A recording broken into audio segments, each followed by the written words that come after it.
Assalamu alaikum, brothers and sisters. My name is Matt. I'm a dropshipper from Amazon to eBay, and I've been selling on eBay for the last 4 or 5 years. So today's video is going to be about a concept called seller conversion factor. We're going to be looking into eBay's patent, the algorithm. This is going to be a very useful topic for whoever is watching and they already have listings on eBay. Even if you don't have any listings on eBay, this is going to give you a clearer indication of which listings that you should be potentially choosing and how to assess them over time, right? The recycling method that I've been telling you guys about is going to be including this patent that you should be careful about, right?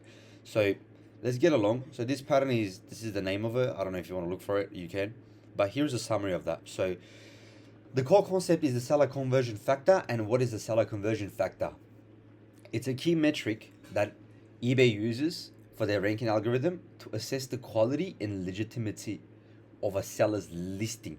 So there's a concept called shortlisting on eBay, and the reason why they have this stuff included in their algorithm, the SCF, the seller conversion factor, to start with, is to fight the people that are trying to game the algorithm, right? So the shortlisting is basically the primary goal of the SCF is deter and penalize sellers who attempt to game the search system. Sellers can try to artificially boost their store's visibility by creating high volume of low cost, low quality short listings, right? Often auctions that are not seriously intended to sell to drive traffic, then use that traffic to promote more expensive fixed price listings. So this is one of the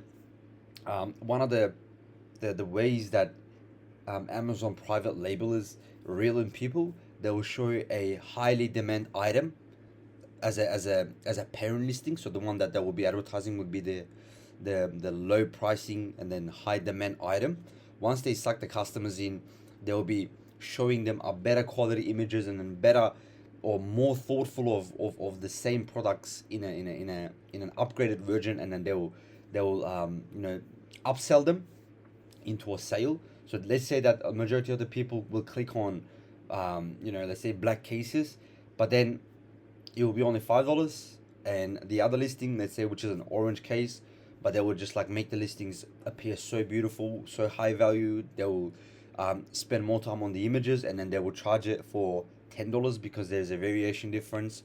And then what they essentially did is they got the buyers who are looking for a cheaper price, and then they upsell them. It's the same concept here. Short listing is basically, okay, let me give you an example. Gift cards, right? So this is one of the things that they couldn't prevent it, right? They will sell Apple gift cards for, let's say an Apple gift card is around $12, like let's say $20. The listing will be listed for $19.90. So in absolute terms, each time the seller makes a conversion, they're losing the seller transaction fees, right? That's going to be taken off, plus the 10 cents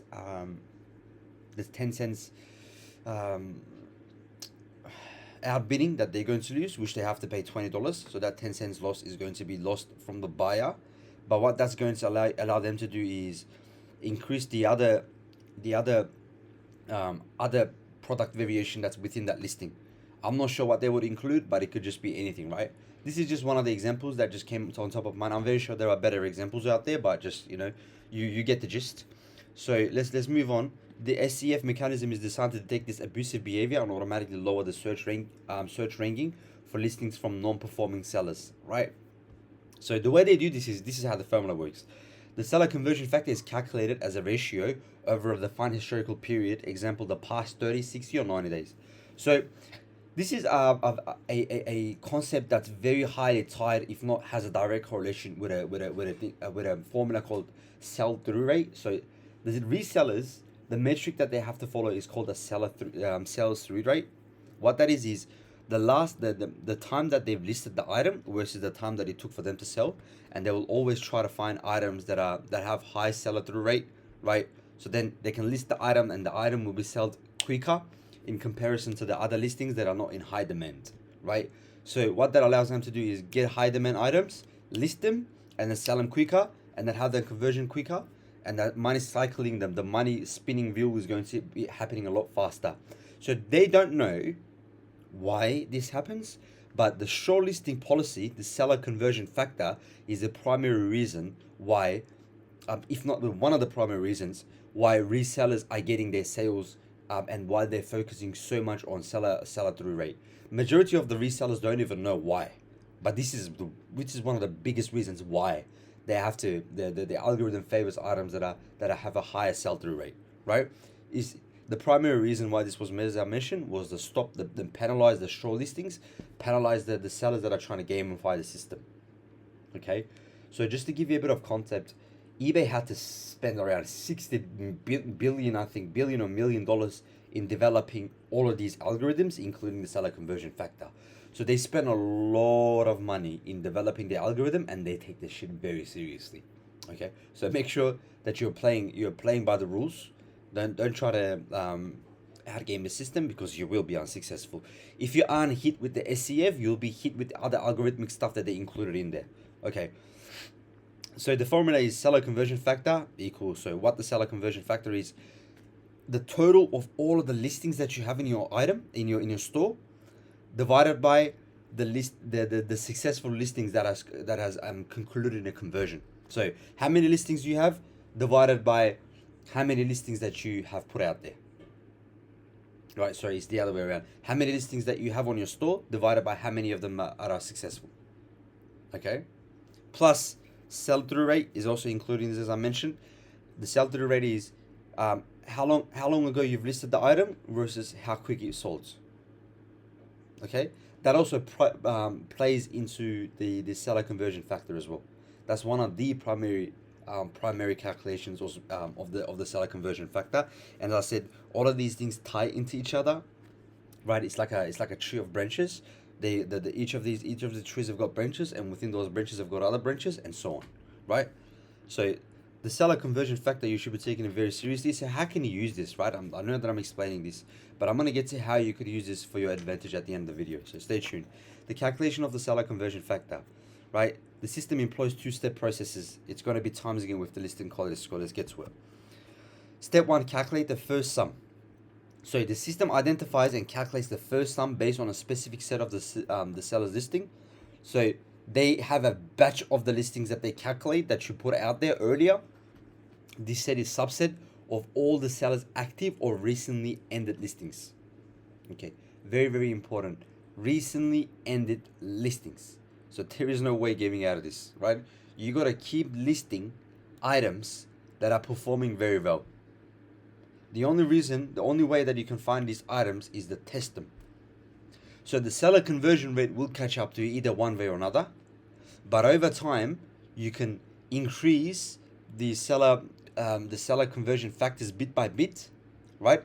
Whether they're taking the ended listings into account or not, you will be able to increase your sales and your ranking in the algorithm, because your recently ended listings and your active listings, when they combine, and because this recently ended, and they don't, by the way, just to let you know, they don't tell us the exact time, right? That's not publicly disclosed information.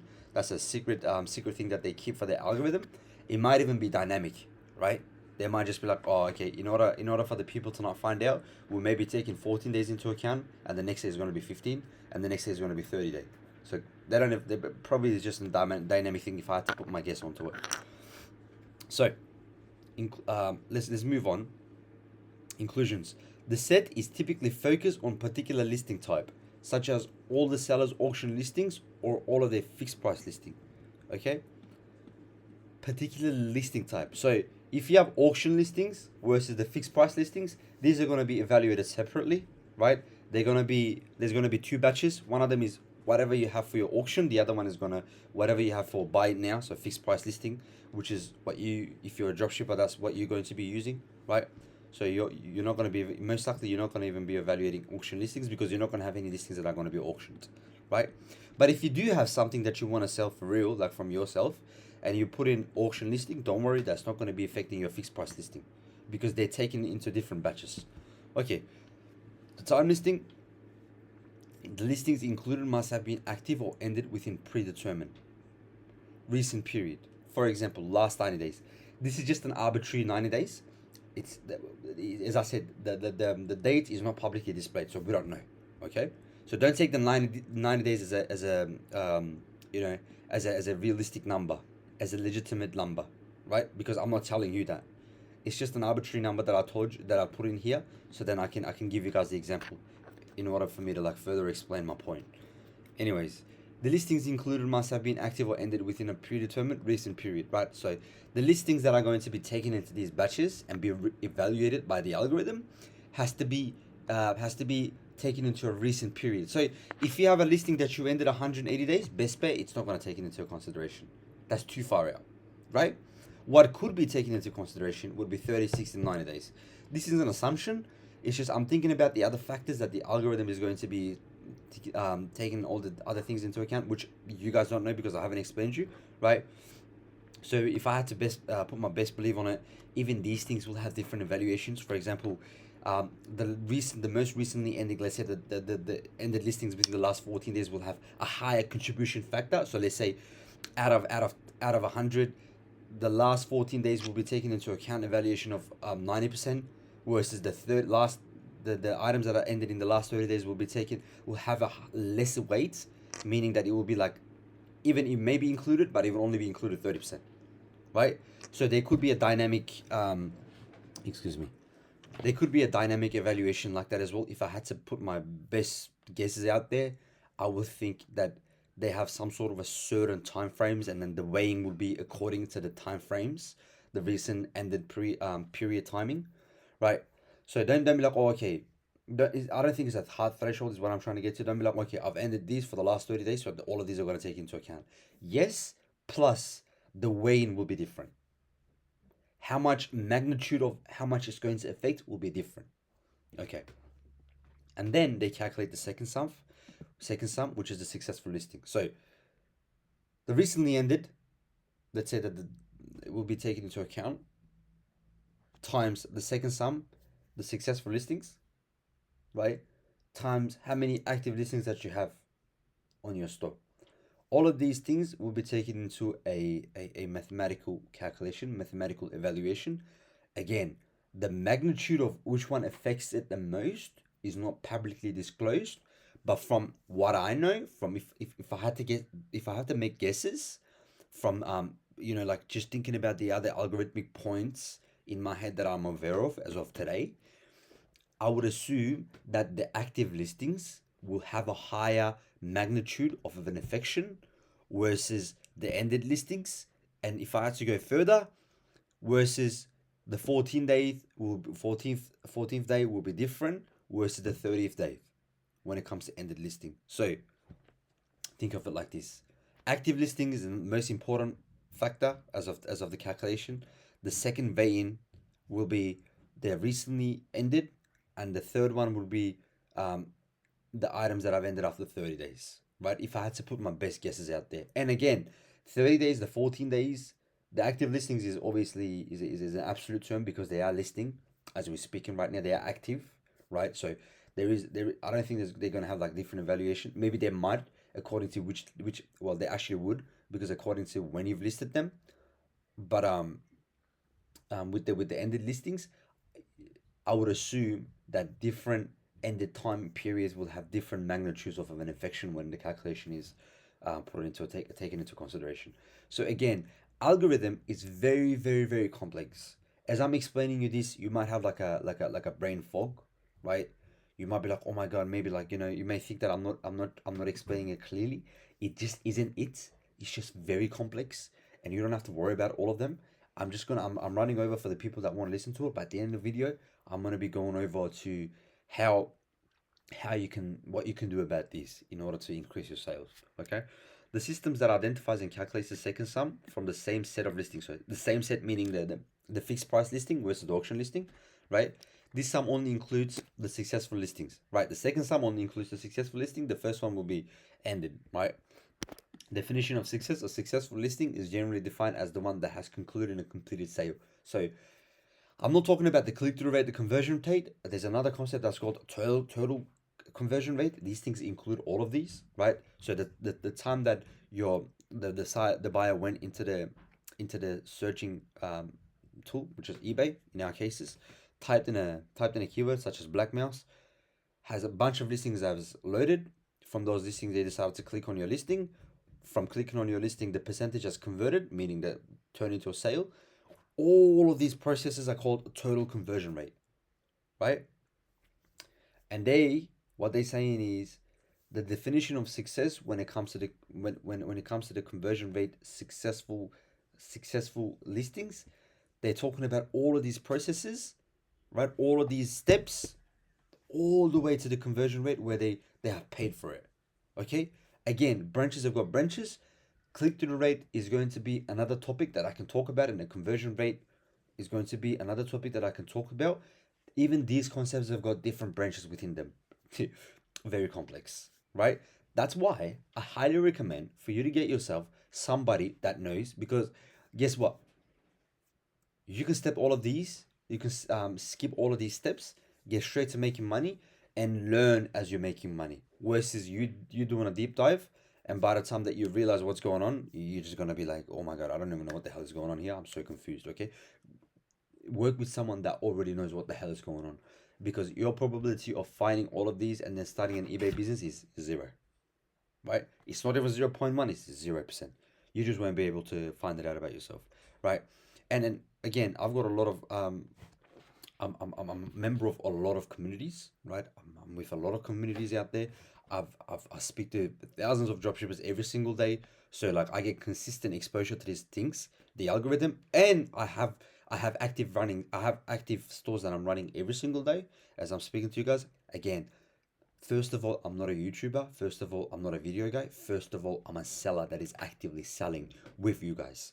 Don't forget that, right? So any kind of update, I'm the first person that's going to receive it. Anyways, moving on. Final results. The system divides the successful listings by the total listings to arrive at the seller conversion factor, right? Even these second sum and the first sum has got different branches in them, but I'm not going to go into super depth into it because I don't want to make the video about 10 hours. And trust me, it will be 10 hours if I go in deep, right? A very low conversion factor signals that the seller generating a large number of unsuccessful listings, including potential abuse or low listing quality. Okay, right. And then what they do is they penalize you, they demerge you. Remember that 20% and the plus the promotion and then 20% demotion that I told you about? That's what happens. Okay, that listing quality score is going to be, so that listing quality score is going to be times by that seller conversion score. So again, even that listing quality score that I was telling you guys about when I was talking about eBay's ranking factors, even this one has got branches in them. So the seller conversion rate factor is one of the branches within the listing quality score, and the listing quality score is a branch into another algorithmic stuff, right? Again, branches on top of branches.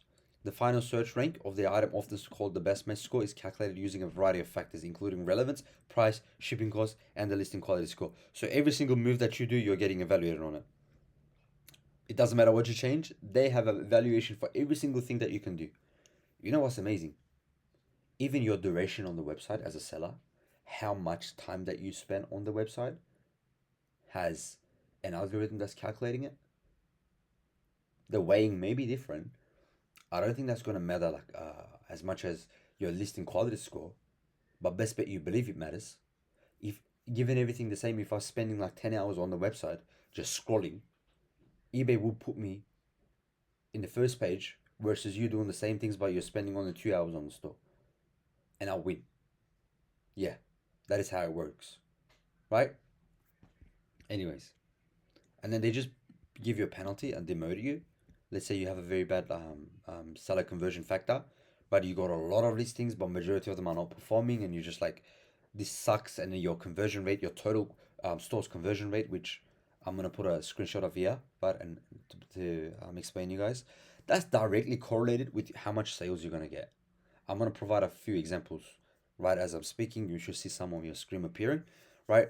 These conversion factor, these conversion this seller the conversion rate that you're seeing on your screen right now is different from seller SCF, right? Seller conversion factor is different from your overall store's conversion rate that I'm showing you, but that is one of the very big determinations as to how many sales that you're gonna get. And best bet you believe it happens 6 to 24 hour evaluation. So it's a very like, there's not much of a super hard delay. There is some delay, but it's not like 1 month ahead. we're talking about like a few days, and then eBay's algorithm will catch up to it, right? Anyways, moving on. So this is an aggregate sellers factor, right? This is basically the calculation of that seller conversion factor, right? What it is they call it an ASF. It's calculated by dividing the aggregated seller value, the total number of items that are sold from the listing, by the impression value. So this is that the whole process that I was telling you guys about, from searching, seeing, clicking, from those clicks, how many of them turn into a sale.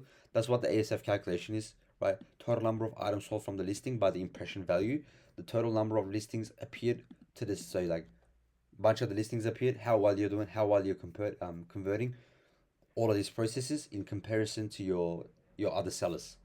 If everybody's doing bad, but you're also doing bad, but just slightly better than them, you're still going to be ranked number one. Everything is relative, right? All of these factors, like, just think about it. Let's say they've taken all of these factors into account, and you're the only seller, and what are they going to place you? You'll be in the first page. They can't place you anywhere else. What are they going to put your first listing and then make a duplicate and then put that duplicate as a second? That doesn't even make sense. Why would they do that? They would just show one listing, right? And also,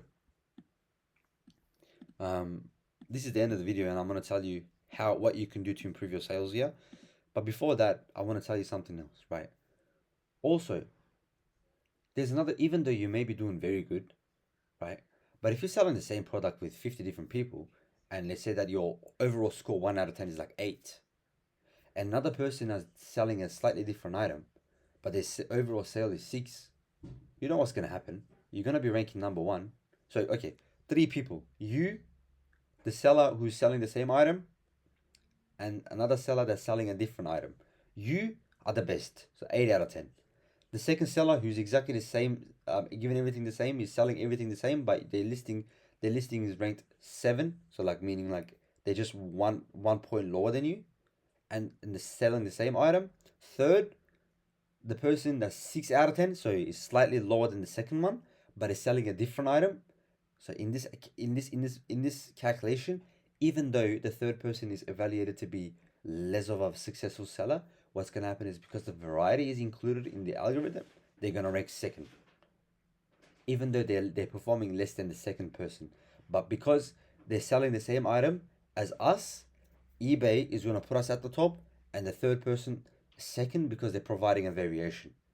Because they understand that if they can provide a variation, right, there's a variety of products that the buyers are seeing, there's a higher likely chance.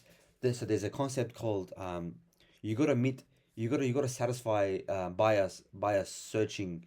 I can't remember the exact word for it, but when a buyer comes into your store, and let's say like you have all the colors in the world, they don't want to go somewhere else because you're psychologically satisfied them. eBay knows this, so they also do this on the listing exposure. So when there's a bunch of listings, they want to include variety, because they want to satisfy the buyer's search, whatever they call it, right? So then you got to keep that in mind as well. Okay, given everything the same, right? You may perform worse than a person that's performing better, but that item is getting sold across all of the different people, right? But you're providing a different item, you are going to perform better than the other people because you have a different item. Then again, the magnitude of how much you're going to perform better is not publicly displayed, but I've seen it so many times. Hence, I've been telling you guys to do product substitution, right? Which is providing the same item from a different seller, or providing a different variation. It could be a different color or whatever, right? That's one of the reasons. So when I'm giving you guys a suggestion, an advice, I'm taking a lot of the things that you guys can't think of, because there's other factors that are included in the algorithm that I'm assessing in my brain, and then giving you a suggestion on what you should do. Logically, from reading this one particular patent, you may think, no, actually, it doesn't make sense, Matt. You may be like, okay, well, no, I'm going to do this, but you don't know better than me, right? At the end of the day, you're watching my videos and I'm not better than you, okay? You may have a suggestion, but best believe I have other patents that I'm thinking about when I'm giving you guys a suggestion. Hence, get yourself someone that can teach you these things. Anyways, so how are you going to use these into your own store? What you can do is because the magnitude of how much this affects into your store is not publicly displayed. If you're living in Australia, I am still advocating bulk listing over your optimization of the store, meaning you will take this seller conversion factor into consideration once you have a lot of items. Don't try to do this when you have 1,000 items listed on your store. That's stupid. You don't even have. What are you optimizing for? If you're earning $10 a day, and then you're like, okay, you know what? I don't want to catch a bus to spend 25 cents because I want to keep $9.85, so I'm going to walk 2 hours. Well, congratulations. At the end of the day, you only got $9. That's nothing. You only optimize once you get yourself to a stage where you can optimize. I'm talking about 20,000 listings, 30,000 listings. Then come up to me and then say, okay, Matt, ask me how I can improve my sales. Ask me how I can optimize my store. This is for the sellers that are already selling. Okay, they have a bunch of listings on their item, on their store, but they want to further their sales without, like doing 80% of the work. This 20% of the work will give you a lot of optimization. Will give you a lot of sales. Only when you are ready to optimize, not when you're starting out. When you're starting out, just list. That's all I want you to do. You don't need to worry about anything else. Okay, I hope that makes sense. What you want to do is, first of all, if you're doing this manually, I feel sorry for you, right? And you have to go and do everything manually. Assuming that you got 20,000, you have to go one by one. Congratulations. It'll probably take you about half a year. Go on at about 6 months. But if you're a member of Ecom Sniper like me, we have an automated tool where you click on it and it starts ending the items that have been performing bad, and then you can put in a filtration, meaning delete all the items that have got at least 1,000 views in the last 30 days that I've listed 5 days ago, or like 100 days ago, whatever, or like 30 days because your items are going to be renewed on eBay anyways. But like, let's say 25 days, the item has got like 100 views and it converted 2 times. Put that into your filtration. The automatic AI is going to go in and end all of these, right? That's how you do it. What's going to happen is your conversion rate of your whole total store is going to increase, and then eBay is going to start giving you a lot of more impressions, whether it be organic or promoted. Relatively, like, you will get less impressions because you have less people coming into your store because you have less items. So therefore, you will have less sales happening for the given time. But when you list new items, due to the predicted listing quality score and the seller conversion factor, your items are going to be ranked at the topper, because now you're using the predicted listing quality score times the seller conversion factor into your advantage. Again, other things that you guys might not know of, I'm thinking about. Okay, there are other things besides from the predicted listing quality score times the seller conversion factor, such as an improvement in your click-through rate is also going to be improving your visibility on eBay's platform. Okay, and also your shipping policy, which I can teach you these. Reach out to me, book on a call. I can go over these things. Whether you're a user of Ecom Sniper or you're not, you can reach out to me. I will still give you a hint. Okay, I don't mind to help.